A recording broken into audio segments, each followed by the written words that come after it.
Who am I to say what any of this means? I've been sleepwalking since I was 14. And I was just like, well... Hey, now. I'd send that guy an email and be like, hey, man. I feel attacked. Welcome to the Beacon House Podcast, recorded live in Knoxville, Tennessee.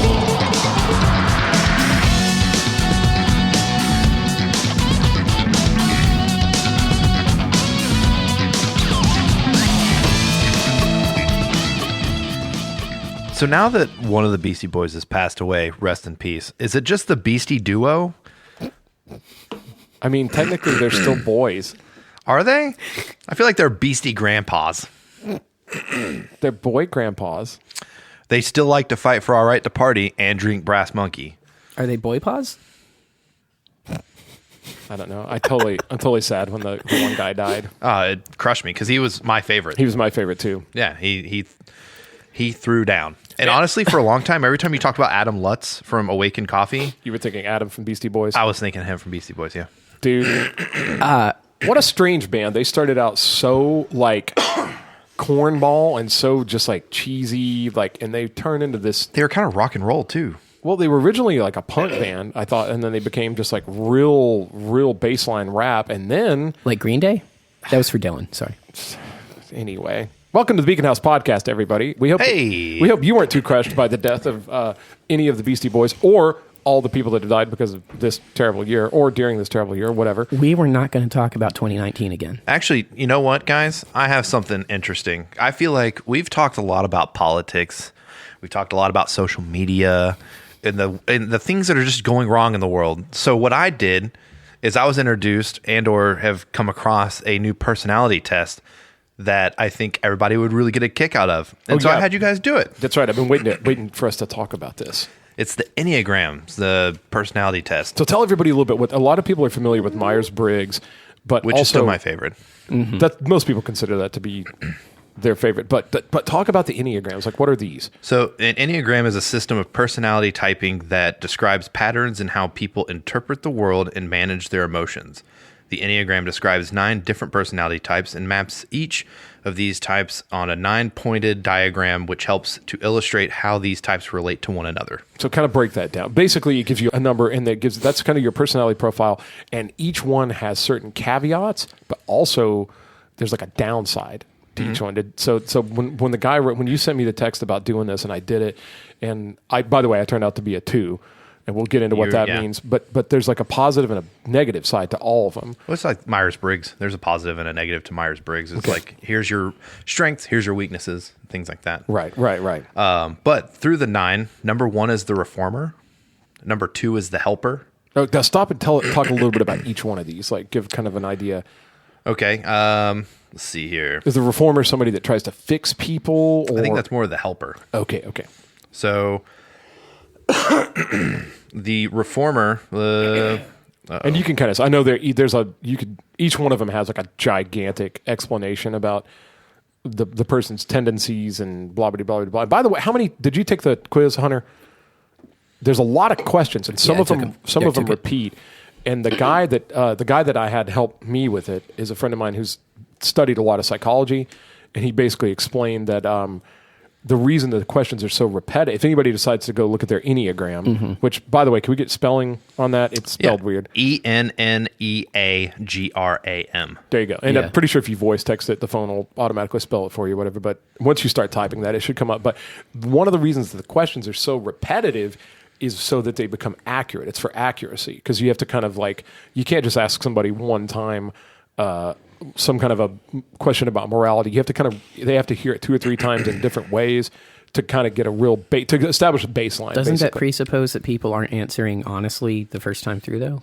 No, well, some people don't know that they're answering honestly until they've answered a couple times, which we will revisit. Okay, sure. At a later part of this podcast. I have a little surprise for you guys after this. But yes, and those of you at home, you can play along too. Let's say. So I pulled up the name of all the types, and but you wanted a description of them, so I found this. Type 1 is the perfectionist. One's placed a lot of emphasis on following the rules and doing things correctly. Somebody that needs structure a lot, maybe. Number 2 is the giver. I was that person. Twos want to be liked and find ways that they can be helpful to others so that they can belong. Type 3 is the achiever. Threes want to be successful and admired by other people and are very conscious of their public image. Number 4 is the individualist. Fours want to be unique and experience deep. And sorry, there's like a whole bunch of ads I'm trying to like read around. Fours want to be unique and to experience deep, authentic emotion. Type 5 is the investigator. 5 seek understanding and knowledge and are more comfortable with data than other people. Type 6 is a skeptic. 6s are preoccupied with security, seek safety, and like to be prepared for problems. Type 7 is the enthusiast. 7s want to have as much fun and adventures as possible and are easily bored. Type 8 is the challenger. 8s see themselves as strong and powerful and seek to stand up for what they believe in. Type 9, which is what I am, is a peacemaker. 9s like to go with the flow and let people around them set the agenda. And is it in there? Yeah, there's only the 9 Yeah, types. there's just the 9. What was your number? I'm baffled by this. I got a 1. I would have assumed I would be a 4. Well, the thing is so the one I took gave me I was like 90% a 2, but then I was like 78% an 8, which is the real assertive one. Yeah. So you have like a primary and a secondary. My secondary was a 2. Was it really? Yeah, no joke. I was primary 2, secondary 8. Well, and also the enneagrams have wings, and those wings are based off the numbers on either side.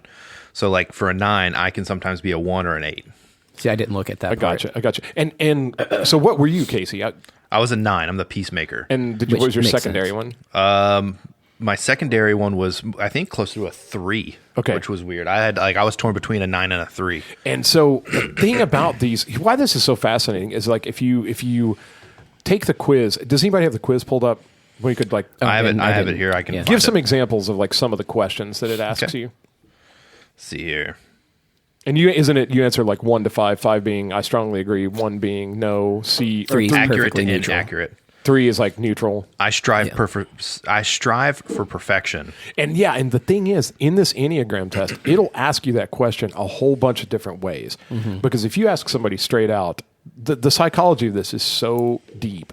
If you ask somebody straight out, do you strive for perfection? Almost anyone is going to say yes if they're trying to prove something. They're going to say no if they consider the quest for perfection a detrimental thing, like somebody that's trying to be, maybe they have an aunt or a relative who's trying to be so perfect they annoy the fuck out of everybody. So much of this is based on your perception of things like perfection, friendship, goals, likes. So you have to ask them in different ways so that the person kind of gets outside of their own. You almost have to supersede your ego to answer this thing honestly. Does that make any sense? Yeah. So that's why there's so many versions of these questions. Read a couple more of them. Yeah. I work hard to be helpful to others. It is important to me that other people like me. It is important to me to achieve great things. I make more significant contributions than the average person. I feel my emotions very deeply. I have a sense that other people will never truly understand me. I think deeply about things. I'm prepared for any disaster. What is happening over here? Are you blowing your water bottle? I'm just helping provide some content That for was the gram. accurate. Spencer was blowing his water bottle. Yeah. Well, Accurate. there's also another thing too. There's actually more than That's going up 9 on social media, There's right? more than 9 different ones. There's actually a 9.5, which is the one Hunter got, which is total fuckface. You almost had me there. I was like, really? There's Yeah, a new same, one? Oh, same. wow. And so here's the thing. When I was shown the Enneagrams, I took it and I got like a 9 and a 3. And like as they're being read to me, I was like, oh, I can see that. And oh, I can see that. And I don't know what it is after taking the Myers-Briggs, because it's so in depth. And like whenever you read, they like there's like articles and articles of like your personality type for Myers-Briggs. Yeah. That the Enneagram kind of at first came off to me very vague and seemed almost kind of like just a normal BuzzFeed Horoscope personality. thing. Yeah, Yeah. horoscope thing where they want to tell you what you think. But the more I read into it and started talking, like hearing people just talk about the wings and things like that and how like, you know, the multiple things. And then I found Sleeping at Last. I was going to because say, Savannah showed me that. there's a caveat to this. There's somebody took all these different types and put it to music. Yes. Talk about that. I forgot to look at that. So. We'll pull up your song after this and listen to it. But I listened to my song because that's like, I was like, I don't know, it just seems kind of vague, kind of weird. And Savannah was like, listen to this song. This is your song. It's number 9. Mm-hmm. And I listened to it and it like broke my heart because I was like, that's me. Wow. It's very dramatic. It's very It's very, very dramatic music and stuff. But it's cool that and they also, a lot of the songs, like we listened to, like the guy who helped me with it, my buddy, he turned out to be like 99% an 8. He's kind of a dick, but deliberately so, you know. And yes, actually, edit. Yeah, I got it. But we listened to his song, and it was very much like I want what I want. I want you out of my way. But then also, it doesn't just sing about like the positive side. Like, you're a really nice guy. People can depend on you. It also says like, I love you. Like some of the ones where you're just kind of like the hopeless romantic. Like it's just, I love you. I love you. I love you to the point I can't love myself. And it kind of goes. I don't want to hear that. Well, like mine on the 2 was the people pleaser basically, but it's to the detriment of you always, in order to take care of other people, you put yourself last. And it's one of those. So do you find it's interesting? It's interesting some of the levels of understanding it gives you. 2-part question, because you guys did a lot more work on this, and I did it this afternoon. First part being the me expecting more of a 4 and getting a 1 and 2, which I think are also aspects of me, but just like I didn't expect the ratio to be what it was. Sure. Is that outcome because of the way I did this test, or did I do the test wrong? And I say that because as long as you answer, I thought about everything a lot, not because I was trying to prove anything like you said earlier, but I was trying really hard to be honest, even if I didn't like the answer. As long as you did that, I feel like you got a pretty accurate. That said, but it wasn't instinctual is the thing. So is it supposed to be? Or well, that's the thing. Did I think too much is my question. That's the big thing, is that all of these type of tests and studies at some point are instinctual. Because it depends on your terms. See what I mean? Kind of like the horoscope. Yeah. You know what I mean? Like I'd say this is a lot more scientifically founded than like the zodiac. But at some point, you're saying, yeah, I feel that way about that thing. Yeah, I feel that way about that thing. And you're painting a picture of yourself that you hope is true without doing a lot. Anytime you answer a question without really thinking about it for a long time or giving like a paragraph answer, the accuracy is always going to be, somewhere between here and there. I do want to read some lyrics to the number 9. Let's see. Oh, here it is. It looks like empathy to understand all sides, but I'm just trying to find myself through someone else's eyes. So show me what to do to restart this heart of mine. How do I forgive myself for losing so much time?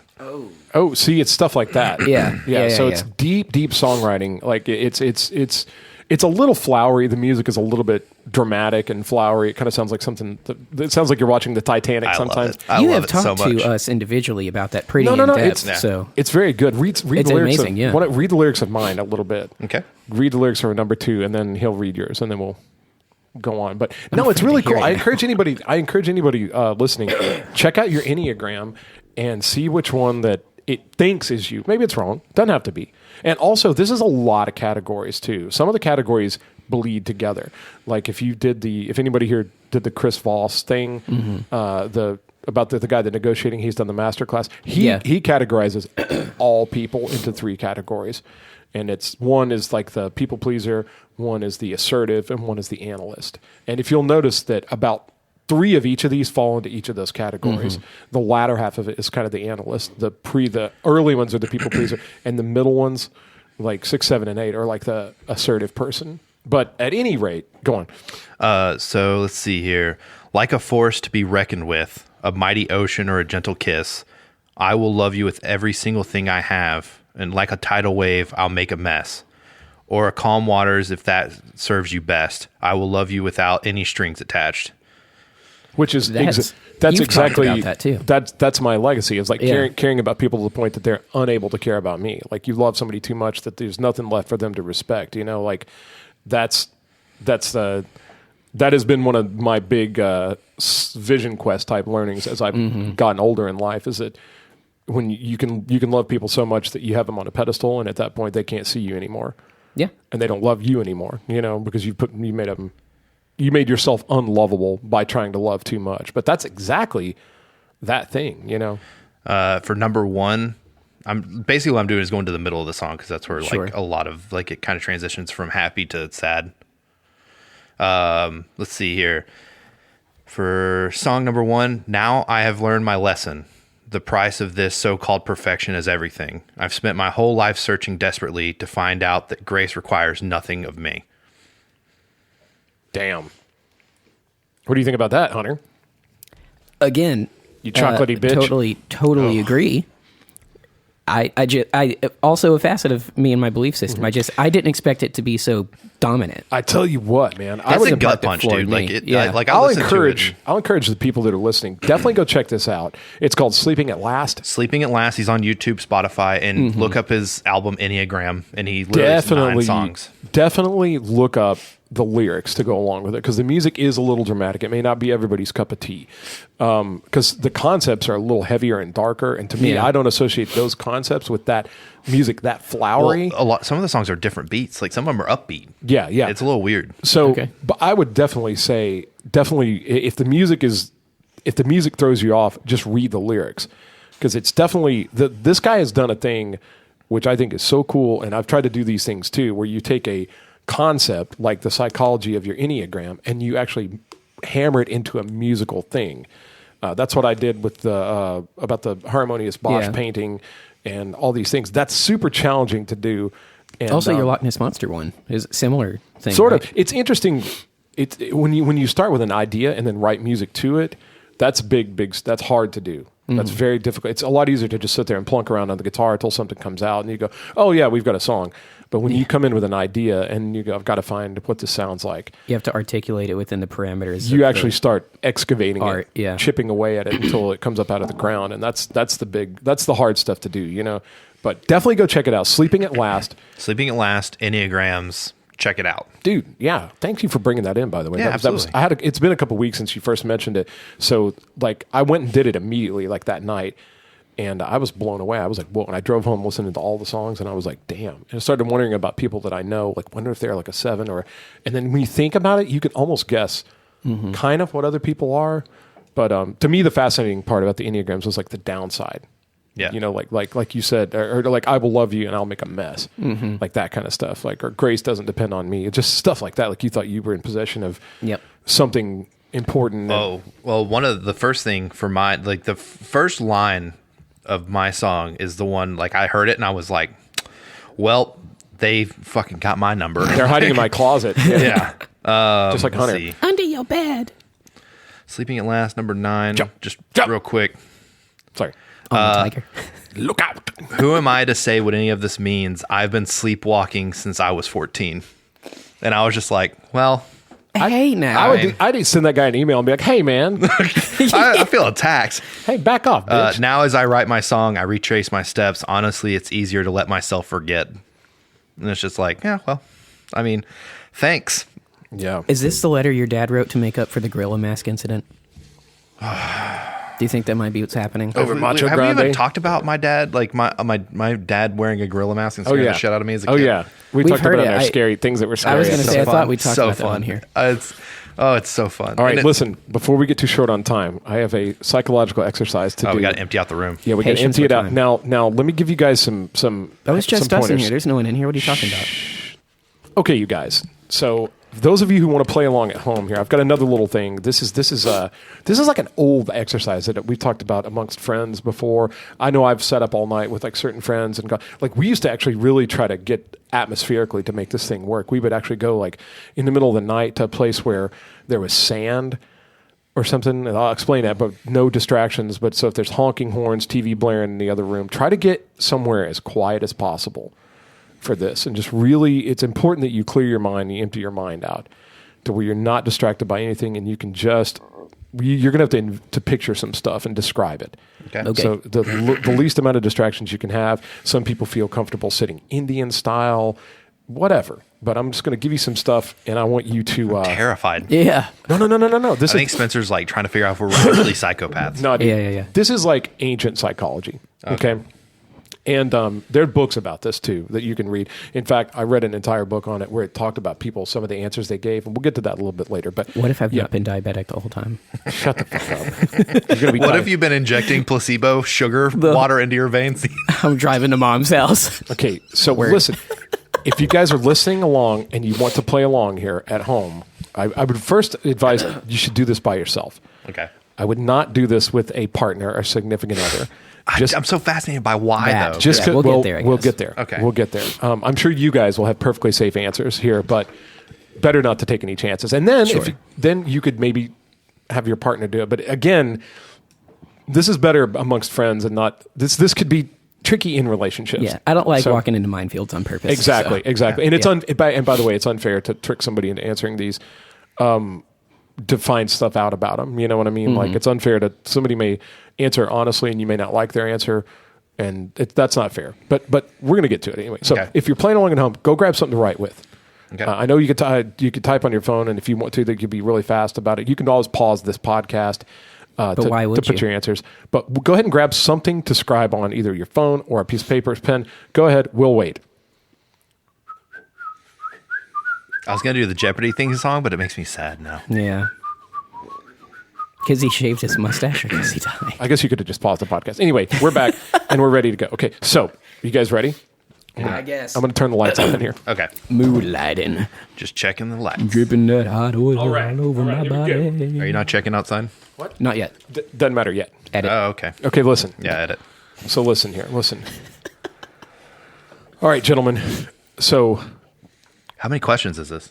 like 5. Really? Oh. okay. But you're going to have to give a lot. I'm going to. Okay. There's going to be a guided meditation here, kind of. So not really a meditation, All right. but so check it out. I want you guys to please try to relax, empty your mind if you can. I also feel like there's going to be an answer or response that if you're too cautious, then it comes up with like No. Listen. There's not a whole lot you have to think about, but sometimes it helps if you close your eyes. So I'm going to give you the first one. This here. is where he puts his wiener in our ears. Yeah. You're going to open your eyes, and there'll be no questions, but I was sitting here with no clothes on. That's why you made everyone leave. All right. All right, listen. So there's a desert. Okay? Okay. And I want you guys to picture it. And I'm talking about, I want to know, like, what's the temperature like? How light is it? How dark is it? What kind of a place is it? What's your vantage point to see it? Like, are you in it? Are you above it? Are you watching it on a, so I want you to, you don't have to tell me these answers right now, but I need you to write to describe it and also how you feel about it. Like your feelings about these things are important here, okay? So we can edit some of the fluff out. And those of you at home, picture your desert. It could be anything you want, but write down some descriptors about it. How light, how dark, how do you feel about it? Is it a scary place? Is it a happy place? Whatever. Okay? Okay. You guys ready? Mm-hmm. Okay. The next thing, in this desert, there's a cube. Okay? Okay. I want you to describe it. I want you to take a minute to picture it, to envision it, and then I want you to write some words describing it, some adjectives, if you will. Like, how big is it? Where is it? What's it made of? Kind of what's its place in the desert? That's kind of important.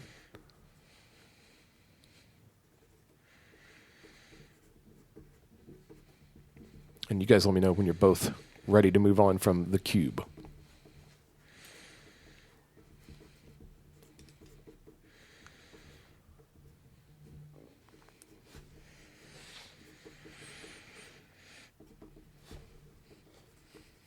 Oh, you guys are really fleshing this out. All right. I'm good. Hunter, you ready? Yeah, go for it. I don't want to rush you on it. This is important. Okay. No. Yeah, I was on my last Okay. detail. The next thing. Also in this desert, there is a ladder. A ladder. I want you to describe it a little bit. Like, where is the ladder? How is it positioned? How is it positioned in relation to the cube? Is it very far away?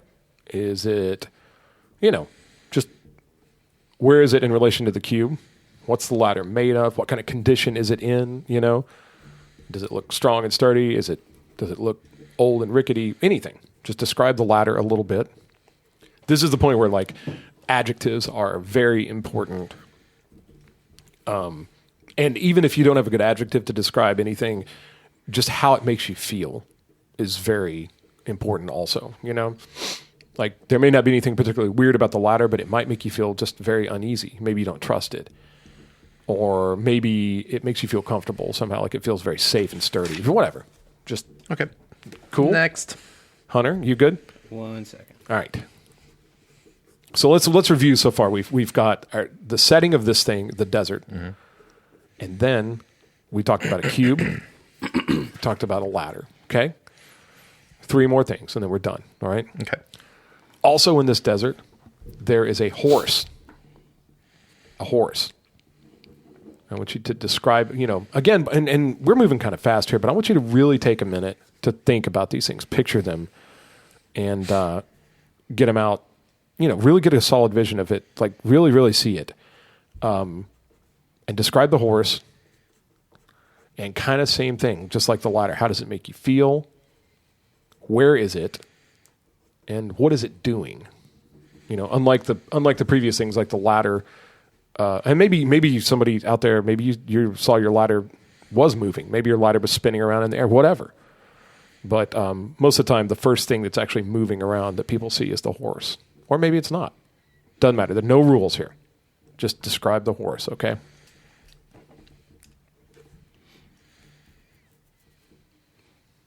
Hunter's good. Casey, whatever. Mm-hmm. I hope this is. This is interesting. So I hope far. the people are playing along at home, because if not, this is going to be boring as shit to listen to. Okay. Okay. Also, in this desert, there are flowers. So describe the flowers. Take a minute to really see them. Figure out what your flowers are like, where they are, and talk about the flowers a little bit.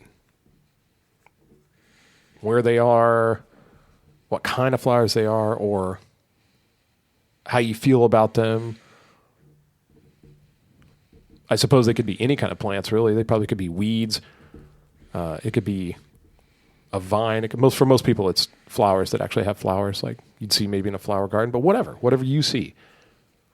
But it's got to be honestly what pops in your head. That's another thing I want to go back. If anybody wants to go back and change any answers before we reveal this, it needs to be really what you saw, not just something you thought of. Like, you know what I mean?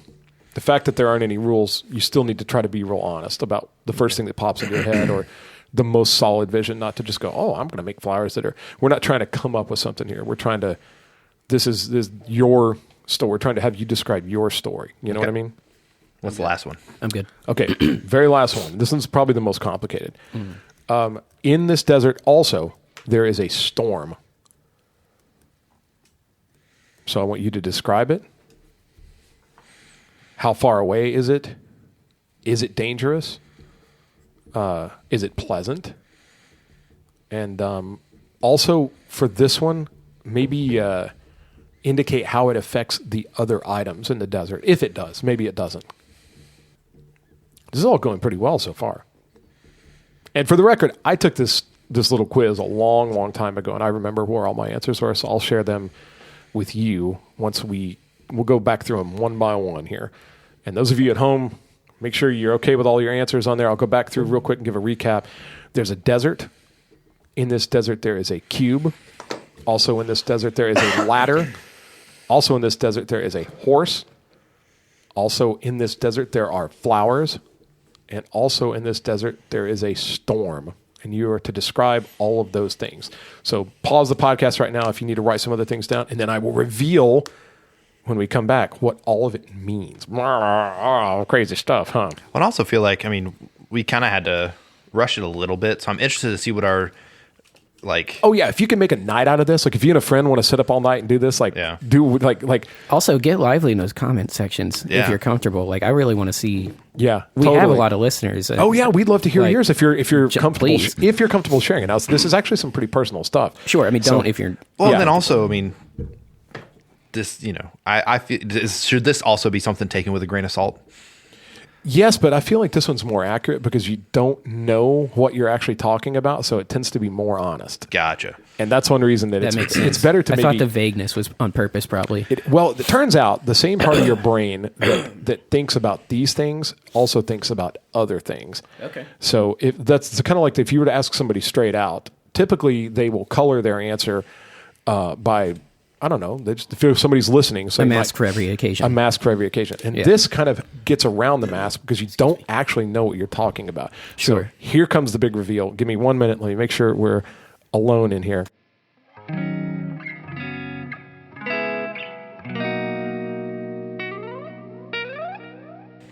Okay, gang, welcome back. So if you've taken your notes, and by the way, this test is called the Cube. Okay, and I will now reveal. Uh-oh.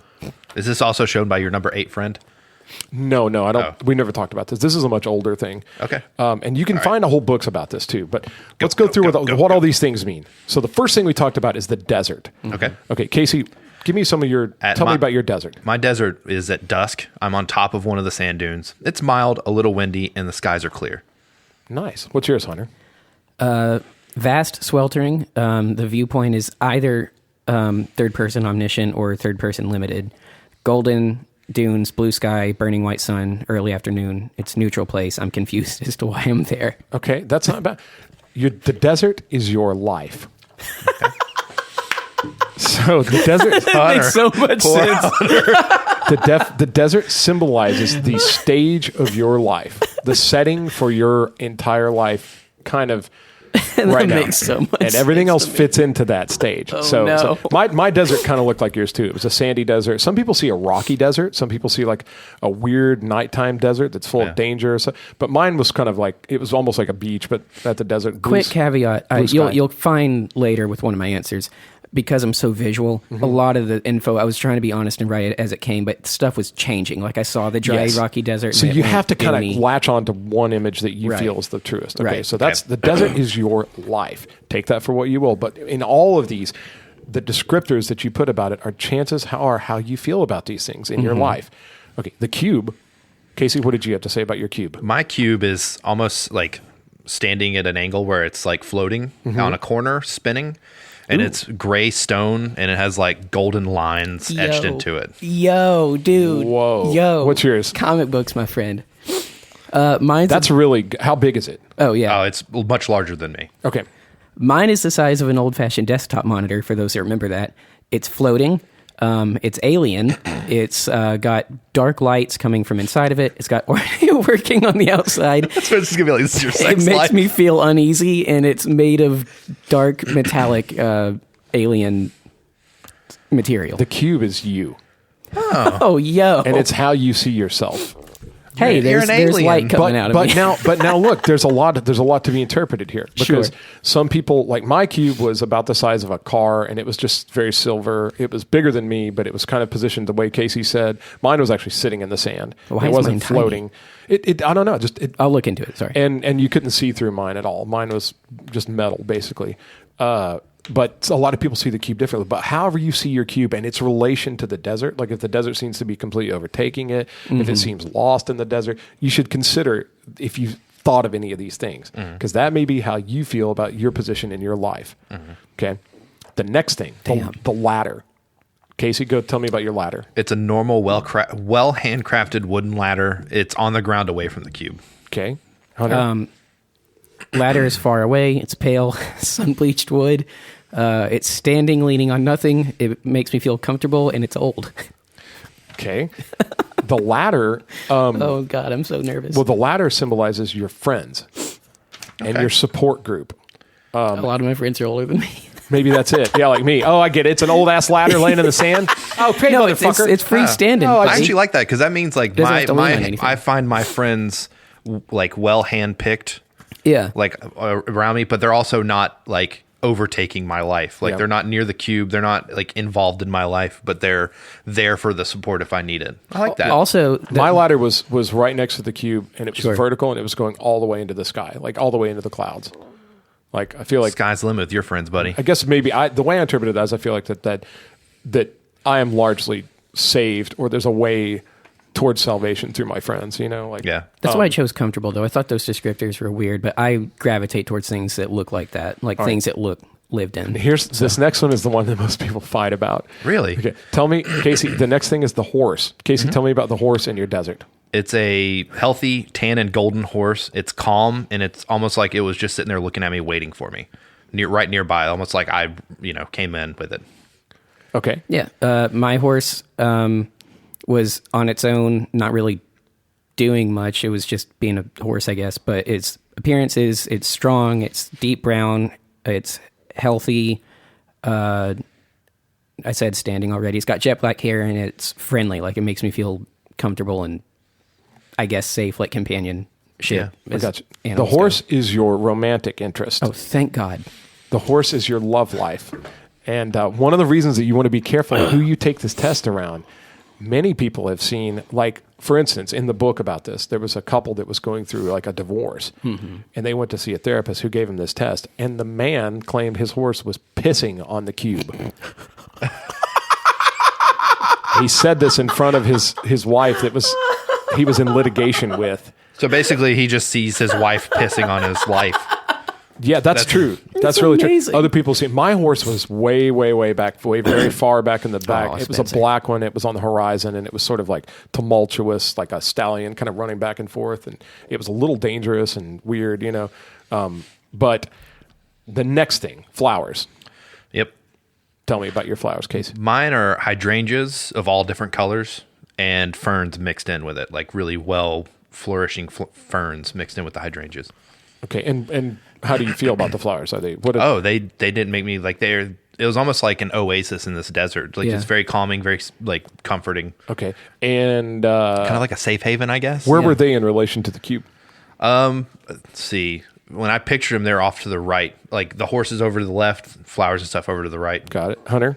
Okay, similar feeling, kind of Oasis-esque. I got wild piled together, blooming as if in time lapse constantly, just that stuff you see on Nat Geo around me. Living, beautiful, pink, white, yellow, green, and sunflowers, because I don't know much about flowers, but... Same. Mine were kind of just up in the front, colors in front and of the cube. As far as placement, we'll get to this with the last question. Nothing is together, but a lot of the stuff, when I tried to picture it together, wasn't like overlapping, but were nearby, except the storm, but I'll save that for And that matters. The proximity of everything matters. It's kind of personal. It's how you feel about proximity. Yeah. Like if things are too close, if you feel like you're being smothered, that could be bad. If when things are too far away, you feel abandoned, then that could be bad. So everything so far has been like next to... This is a very personal assessment of yourself. And the very last thing, the storm. What were the flowers? I'm sorry. The flowers. Oh, sorry, yeah. For people that have children, those are your children. Okay. For people that don't have children, it's anything that you feel like you're taking care of, protecting. It could be pets, it could be coworkers, it could be also friends, it could be your loved one, or things you're working on, like projects. Yeah. Like for me, definitely music. You know what's music, like the band and the podcast. Those are my flowers. And the storm. The storm. Yep. Hunter, you go first on this and tell me about the storm in your desert. Okay, I wrote down far, far, far away, huge black clouds, gray, rainy sky, violent bursts of lightning. It moves slow. Storm might be dangerous, but I'm not worried about it. And then the final note was everything is separate, but I touched on that. When I picture it all, they're close together except the storm, but everything was isolated when I was picturing it. Okay, Casey? My storm's off in the horizon, moving from left to right, coming nowhere near me, but it's like mesmerizing. Like I find peace watching this storm being far away from me. Like I knew if I probably rode the horse into the storm, it'd probably be dangerous. But with the cube and everything going on, watching the storm move from left to right, it's almost mesmerizing to watch like the lightning strikes. That's exactly what my storm was like. So I had the same storm you did. The storm is supposed to symbolize anything you're struggling with in your life. The storm is supposed to symbolize like strife. Like a problem you're having at work or personally or whatever, just anything you're struggling with or anything that presents a challenge to you, not necessarily in a bad way. Some people said they saw the storm happening right there, raining all over everything, lightning striking, and they thought it was very exciting and they were happy to be in the storm. They love storms. Some people said the storm was coming and they knew it was going to kill the horse and they knew that it was going to destroy the ladder and destroy the cube. And, it just depends. So That's what all that stuff means. And the whole process is typically called the cube. And I'm sure that it's not 100% accurate, but why I thought it was so cool and why I thought it'd be good to talk about along with the enneagrams is that it's a mystery until the end.